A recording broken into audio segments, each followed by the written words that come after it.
Hello Titan enthusiasts! For today's tabletop spotlight, we're going to be looking at Legio Gryphonicus.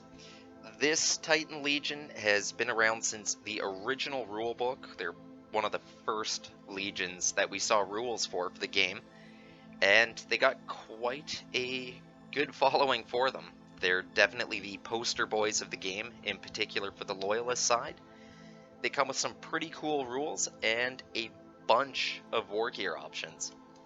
As per usual for this video series, we're going to take a brief look and an overview of the rules of the Legion and what makes them unique, and we'll end with the usual, my take on how I would build a list around that rule set and how I would look at playing them on the table. That being said, let's see what this Legion can do. The first Gryphonicus Legio trait is called Lust for Glory. This one really plays on the Legion's lore. They're known for being honorable and taking on targets one-on-one as a matter of pride. How it works is, after both sides have deployed, each one of your Titans picks an enemy Titan as their designated target. When your Titan attacks that target, they get to reroll hit rolls of 1, and they get to add 1 to their armor rolls for any weapon you're firing. Or melee weapon for that matter. The downside is, if any of your other Titans attack a target that isn't their Lust for Glory target, then the Titan loses benefit of that rule. It's kind of a little wordy to explain, but basically, you're limiting yourself to each of your Titans only being able to attack a specific enemy Titan to get benefits. Once you break that rule, you lose all the benefits. This rule's really handy if you can build a balanced Titan loadout. You gotta keep in mind, your Titans are basically gonna need to do everything. They're gonna need to be able to drop shields, do damage at range, and possibly even do range or damage in close combat. So you're not gonna be able to use other Titan classes or activations to balance and synergize with certain Titans. For instance, if I wanted a close combat Reaver, and its job was to run across the field, but it would only make it across the field if it had cover fire to take out its target, you wouldn't be able to use Lust for Glory, so you're really going to have to kit your Titans individually out to each hold their own without support. The rule specifically, Lust for Glory, mentions Titans though. It doesn't say anything about Knights. So the way I'm reading this, and I'm assuming the Legio's book has been updated with all the FAQs, is that if a Knight banner attacks a Titan's Lust for Glory target, then that Titan would still get the benefit of Lust for Glory, as the Knights are not a Titan, and the rule says nothing about that. So, using Knights could be a good way of getting around this and getting some support for your Titan activations against their target. On the downside too is this kind of hurts squadrons. Yes, squadrons count as a single activation for your Warhounds, but the squadron is still made up of 2 Titans, and this rule is Titan specific, not activation specific. So I guess you could declare squadron orders for your Warhounds, but they would still have to attack different targets, so this would really only work with split fire orders on your Warhounds, which would take quite a lot of maneuvering and jockeying to get the most out of a squadron, and Lust for Glory, I would say almost making it unplayable. But if you're willing to put the work into it, give it a shot. I just think it'd be more trouble than it's worth. So, great rule. Good benefits for your Titans, but you're really going to have to do loadouts that allow your Titans to support themselves without anything else backing them up. Our next War Griffin's Legio trait is called Mainstay of the Titan Legion. Gryphonicus is known for being largely Reaver Titans, and I mean, this is a Primus grade Legio. They have a lot of Reavers. So it's good to see that Adeptus Titanicus has basically given this Legio a rule that allows it to plug Reaver Titans in anywhere it wants. The rule says that you can put a Reaver Titan in place of any Warlord or Warhound Titan as part of a mandatory or optional component of a mana pool. This essentially means a Gryphonicus player can spam the daylights out of Reavers in any of the mana pool choices. So you're really going to be able to kit your list out to take advantage of whatever mana pool rules and mana pool traits you like the playstyle of, giving you some great list building utility. This is a popular thing in the game of Titanicus. There's a few legions that can do this kind of swap thing for different Titan classes, and it's always a benefit to you when building a list because you can really tweak it to your style. Our first war gear option for the War Griffons is called Enhanced Auspex Relays. So for 10 points, you can upgrade any Warhound Titan to have an enhanced auspex. What this lets you do is measure ranges for your Titans if an enemy is within 12 inches of a Warhound. So this is going to let you kind of pick and choose your targets to ensure you have the most weapons in range where possible. To get the most out of something like this, you're going to want to rush your Warhounds in the middle of as many enemy Titans as possible to allow the rest of your Titans to decide which one of them is the best for attacking that target. And this war gear option just has me scratching my head because to take advantage of this, you would have to totally invalidate the Gryphonicus Lust for Glory. If you're taking advantage of Lust for Glory, each one of your Titans' only job is to keep track of one enemy Titan. So you should know your ranges based on your previous turn activation with that Titan. There shouldn't be a need for the Warhound Titan to give you more detailed information about ranges, especially at the cost of rushing your Warhound into a vulnerable position. So the synergy between Enhanced Auspex and Lust for Glory kind of gets over my head. I was kind of again toying with the idea of this could be handy for something like a Venator mana pool, where your Warhound's Enhanced Auspex would allow your Reaver to decide which weapon it takes its opportunistic strike with.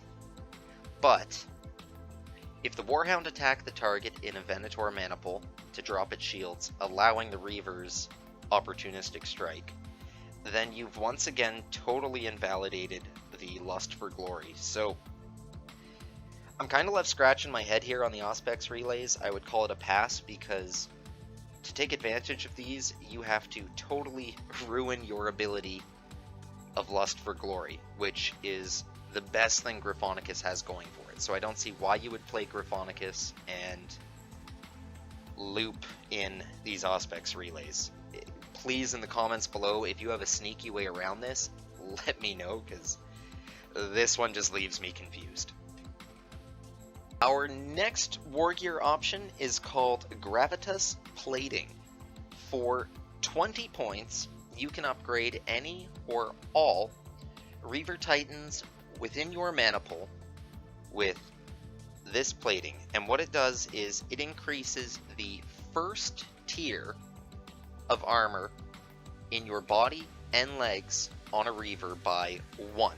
So it's going to require a weapon 1 point stronger to damage these areas for 20 points. Just like the Auspex relays, I kind of look at this one and shake my head. It feels like a trap and an unneeded point sink. You're going to spend 20 points to make your Reaver a little better at taking hit from the Titanicus equivalent of small arms fire. So you're giving yourself extra armor against something that's not really going to hurt you to begin with, and anything that is going to hurt you isn't going to care about this upgrade. The only thing I can see this really helping you with is if you're playing Gryphonicus and you come against a Knight Lance, so a full Knight army. This might mess with their ability to hurt you. Or if you come against a full list of Warhounds, but this isn't really going to help you too much against other Reavers and Warlords, Warbringers, and Warmasters. They're just going to laugh at your extra armor and melt right through you.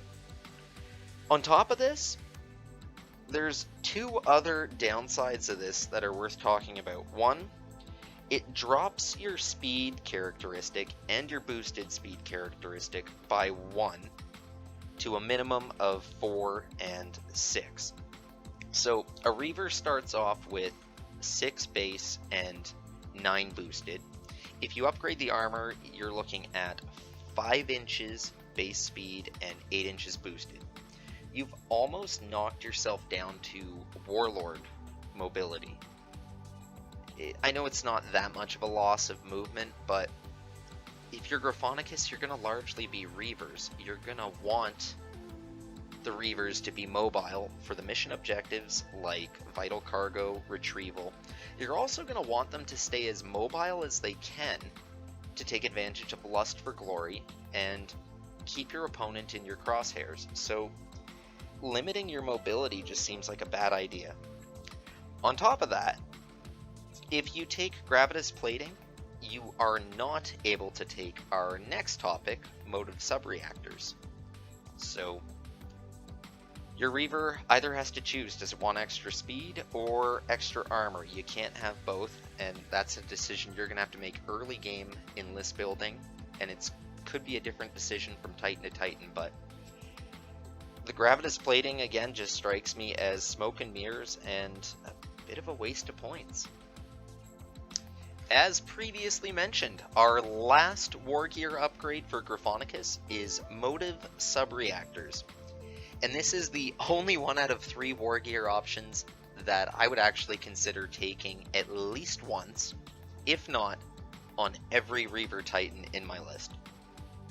For 25 points, your Reaver can declare power to stabilizers and power to locomotors without pushing its reactor, meaning you can get extra speed and extra turns free of charge.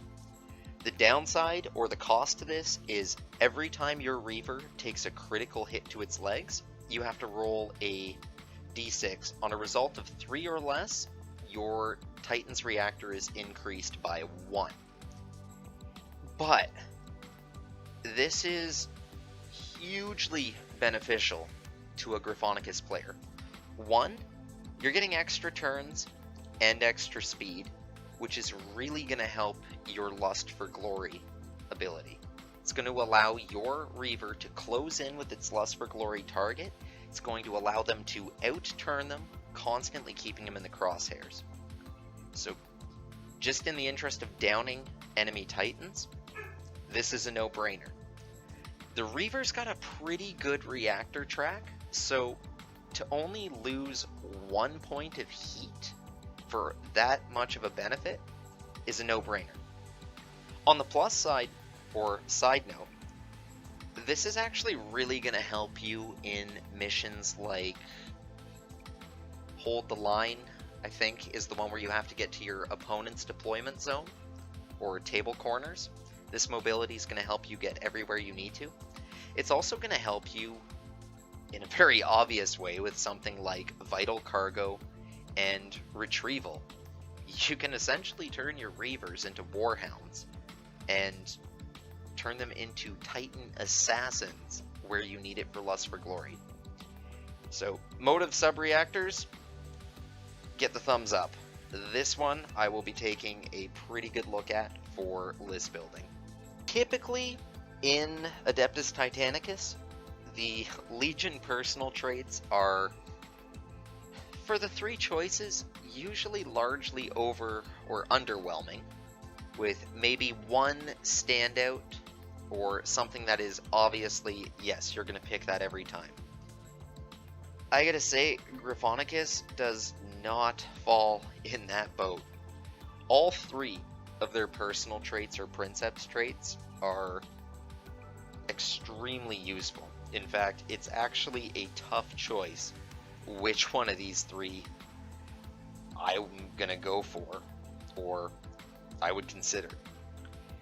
The first one we're gonna look at is called Reckless Maverick. Now, if you've been listening to this series, you know by now I absolutely hate once per game personal traits. But in this case, I might consider this one. So once per battle, your Princeps Senioris can be activated a second time in either the movement or combat phase. The cost of this, and this is pretty much suicidal, is you have to advance your Titan's reactor track by 3 positions.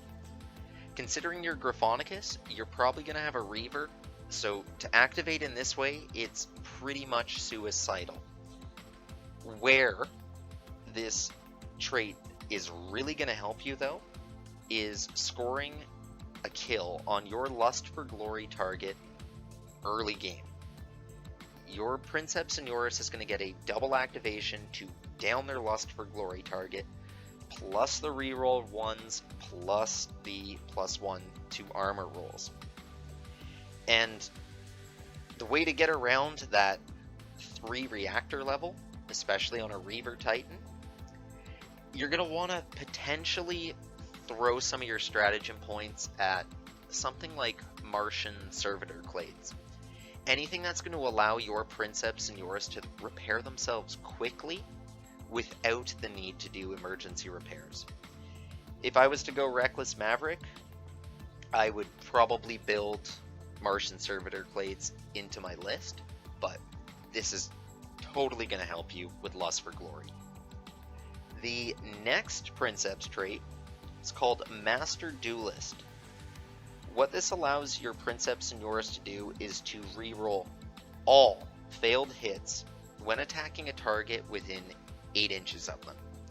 So you're going to get an increased benefit considering you're always going to have a target for each Titan, you're always going to use Lust for Glory, but rather than your Princeps Senioris Titan only getting to reroll ones, they're also going to get to reroll everything when that target is within 8 inches. So early game for Master Duelist, you're going to have your Lust for Glory target. At range, you're going to be re-rolling your ones on that target. When you close the gap to less than 8, you're now re-rolling everything. Now, where this trait really gets its utility is after your Princeps Senioris downs their Lust for Glory target, this one works for everything your Princeps Senioris is attacking. So now your Princeps Senioris, having destroyed their Lust for Glory target, gets to run around the field and close in with other targets.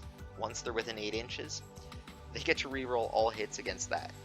Your Princeps Senioris basically just became beast mode for the whole game. Yes, the downside of this means you're going to be burning your Lust for Glory for other activations, but if your other activations need the help, a Titan kill's a Titan kill. This is going to help you throughout the whole game. The last Princeps trait is Hunter Without Equal.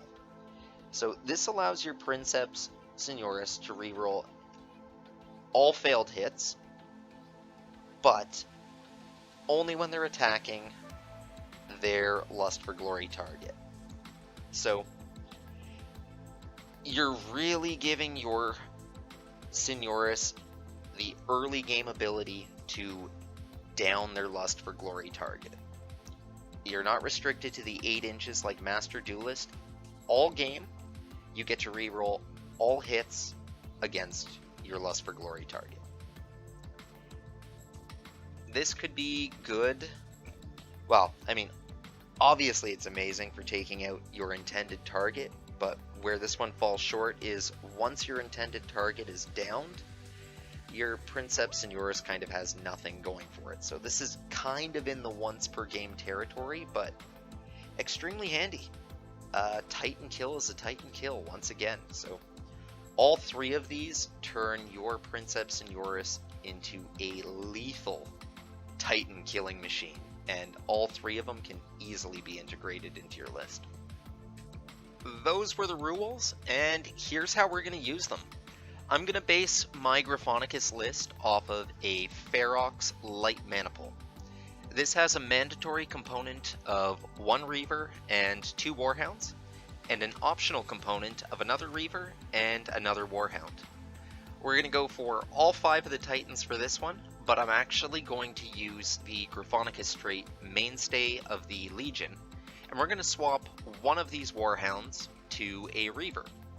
I'm going to leave, technically I could swap all of the Warhounds, but I'm going to leave the 2 Warhounds in the list just because their speed is always handy on the tabletop. They are great for achieving missions like vital cargo and retrieval. You've got the flexibility of squadroning them up if you have to. Yes, this will come at the cost of your lust for glory targets, but no biggie. And they're going to be good for attacking the smaller targets you don't want to invest a Reaver into. For instance, if my opponent has a Knight banner of 3 Knights, am I really going to want to throw a Reaver at a group of Knights, or would it be more beneficial for me to throw a Warhound at them to try and destroy them? The maniple trait for a Ferox is called Knife Fighters. What this does is it will add 1 to your armor rolls when attacking a target within the Titan's scale. So for a Reaver, if a target's within 8 inches of that Reaver, then they get +1 to their armor rolls. On top of that, if you're attacking a target, regardless of your Titan, within 2 inches of that Titan, they can choose to use either their ballistic skill or weapon skill on that attack. This is going to make your Titans really effective at close range, especially when you consider Gryphonicus and Lust for Glory. Your Titans are going to be going one-on-one with your opponent's Titans everywhere possible. That's the whole point of Gryphonicus. The Knife Fighters +1 to the armor rolls is actually going to be in addition to the Lust for Glory benefit of +1. So your Titans are going to be getting +2 on their armor rolls for attacking targets within their scale. This is huge for the tabletop and the main reason we went for a Ferox. The Ferox maniple was the concept, and now let's take a look at the points and loadouts. Like I mentioned earlier, every single one of these Titans is going to have to be kitted out to kind of take care of themselves. They're basically going to go one-on-one with an opponent's Titan, so they're going to need to be a balance and able to do everything. Starting things out, the Princeps in yours is going to be a Reaver Titan. I'm going to outfit this guy with a Power Fist, Melt-A-Cannon, and Missile Launcher. The Missile Launcher's there for dropping shields. The Power Fist and Melt-A-Cannon are just there to destroy anything this guy gets near. As the loadout would suggest, I am planning on being pretty aggressive with my Princeps and yours, and we're going to go with the Master Duelist Princeps trait from the Gryphonicus list. Rounding out the rest of the Titans, I'm going to have 2 Warhounds with the exact same loadout. They've both got Vulcan Mega Bolters for dropping shields, and Plasma Blast Guns for damaging armor, or throwing templates on Knights. This is the tried and true loadout, and a classic for Warhounds. The 2 Reavers are kind of going to have different uses. I'll mainly think of using the double Laser Blaster Reaver as an almost anti-Warlord Reaver. The Laser Blasters and the Missile Launchers will let me drop shields. The Laser Blasters are decent strength, and they're really going to allow me to do some called shots where I need to on something heavy like a War Master or a Warlord.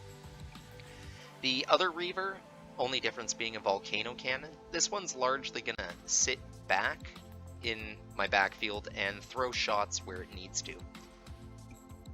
I had some points left over at the end of this, and I figured why not add in another one of my favorites. I'm going to go with 3 Cerastus Knight Lancers. I largely would think these are going to kind of protect my Princeps Senioris, as the Senioris Titan's going to be running out there aggressively, but the Lancers are fast, and I can easily divert them somewhere else or intercept something that needs to be cut off quickly. Either way, they're a great distraction unit, and I had the points. This actually brought me to a total of 1625, so I still had quite a lot of points to spend to get the list up to 1750, and I decided to go a little upgrade crazy. Going over the rules for Gryphonicus, the motive sub-reactors were just too good not to go with. So I've upgraded all 3 Reavers with these just because it is really going to give them mobility and make them lethal with that Lust for Glory rule. I still had points left over. I think I had 50 or 60 points left over, and I decided to go for another one of my favorites, and that was Bastion Shielding on every single Titan. This is going to allow every Titan to go voids to full for their shield saves without pushing their reactor once per game. So all these Titans are getting some great durability. In terms of the tabletop, we'll start with the Princeps Senioris Titan, because this is the most lethal Reaver I've ever seen or heard of. What makes this Titan so scary is kind of the marriage and synergy of the 3 rules and traits that it's built around. That's Master Duelist, Lust for Glory, and Knife Fighters.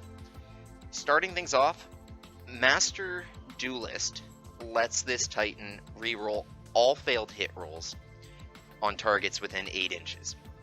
8 inches is the Reaver's scale, which brings us to our Knife Fighters rule that allows the Reaver to gain +1 to its armor rolls when attacking a target within its scale being 8.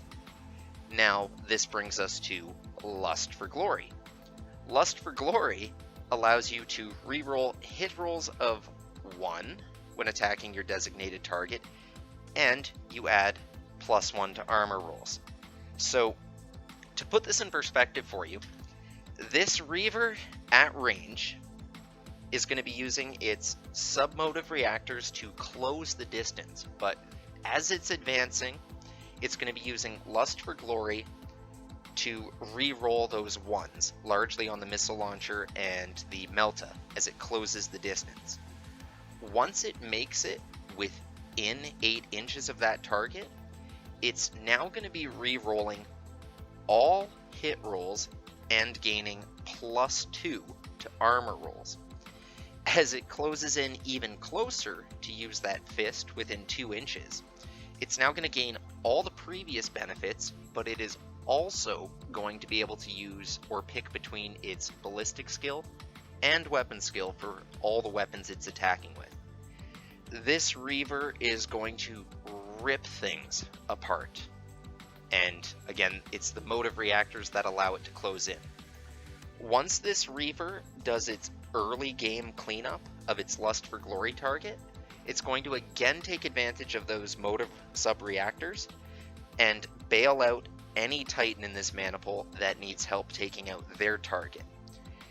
Its Princeps trait, Master Duelist, isn't target specific, so for the rest of the game, after my Senioris takes out their Lust for Glory target, they will still gain the benefit of re-rolling all their misses against every other target they're thrown against, as long as that target's within 8 inches. So this is your statement making Titan, and probably going to be your MVP for most games, unless it's somehow taken out super early. The other Reavers in the list are pretty straightforward.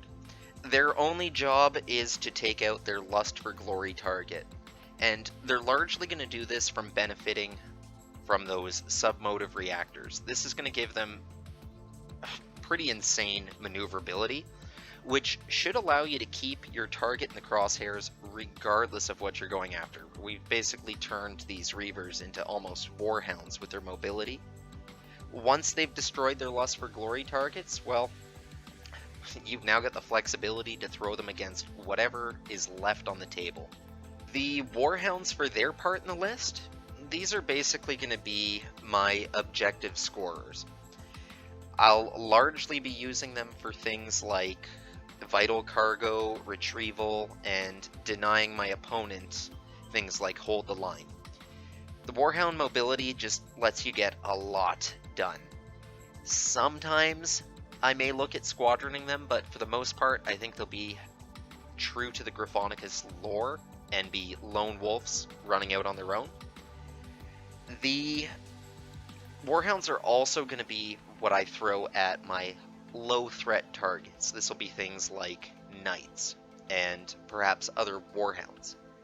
The other thing with the warhounds is I'm obviously going to declare lust for glory targets for them, but as soon as one of those 3 Reavers frees up, the first thing I'm going to do is throw one of those Reavers at the warhounds' lust for glory targets.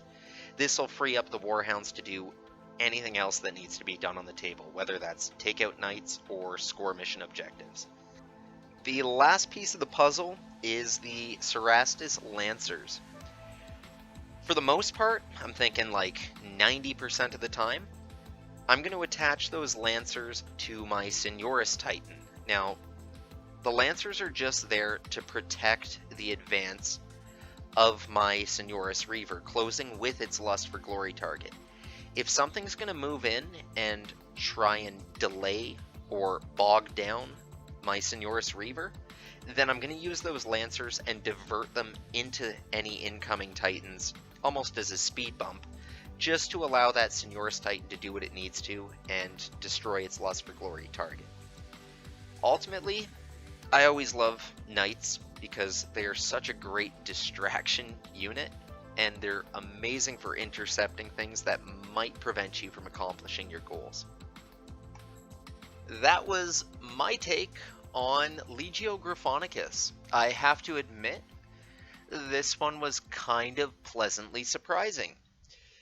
Gryphonicus being the Ultramarines of Titanicus, I kind of get really sick and tired of seeing this legion just shoved down my throat time and time again, to the point that I never actually really looked at them and gave them a chance. And in hindsight, I think we built a pretty durable list. It's got a lot of versatility, and the Legion rules, in particular their Princeps traits, can really allow you to build a pretty strong list. So, alright, I've learned my lesson. I see what the hype is about. They're alright. They're pretty cool. If you enjoyed this video and you want to know more about Adeptus Titanicus, then check out the channel Voids to Full and subscribe to all the subscribers out there. Thank you guys. I love reading your comments, in particular on this Legion series. Speaking of, if you're a Gryphonicus player, definitely write in the comments how you're using them, in particular which mana pool you've based your list off of. I'm super curious, and I'm sure everybody else is. That's it for this one. I look forward to whichever Legion we delve into next. Take it easy, and I'll catch you on the next one.